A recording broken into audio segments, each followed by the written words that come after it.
আসসালামু আলাইকুম রহমতুল্লাহ। আলহামদুলিল্লাহ, এই সেই ইন্ডিয়া, যে ইন্ডিয়ার পানি এসে আমাদের বাংলাদেশ তলায় যাচ্ছে।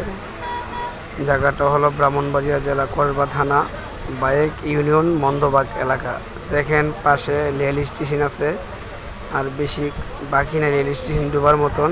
রেল স্টেশন থেকে 300-400 গজ দূরই ইন্ডিয়ার বর্ডার, 400 গজ দূরে দেখা যাচ্ছে। কিন্তু দেখেন কি অবস্থা, আমাদের দেশের অবস্থা। আগে কিন্তু এখানে আমরা কখনো দেখিনি এইভাবে পানি আসতে। গাঙ্গে দিয়ে হালকা হালকা পানি আসে, কিন্তু এরকম জানি হেরা চাপ দিবে আমাদের বাংলাদেশের মানুষকে আমরা কখনো ভাবিনি।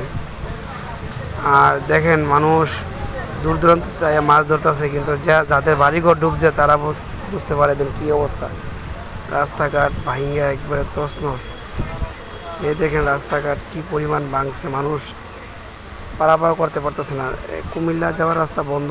এখানটা করবা থেকে যে রুটটা গেছে কুমিল্লা যাওয়ার, এই রুটটা বন্ধ। আমি আপনাদেরকে সব কথা গুছিয়ে বলতে পারতেছি না, কেন আমি দেখার পরে সব মাথা আমার কেমন যেন হয়ে গেছে।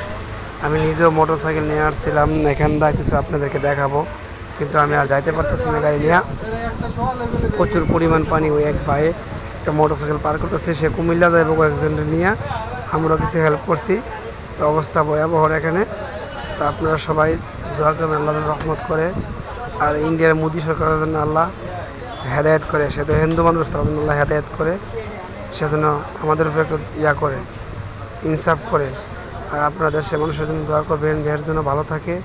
আর আপনারা কেমন আছেন সবাই জানায়েন। আমার শরীর কাঁপতেছে পানি পুনি দীক্ষা, আমি ভিডিও করার মতন আমার শক্তি হারিয়ে ফেলেছি।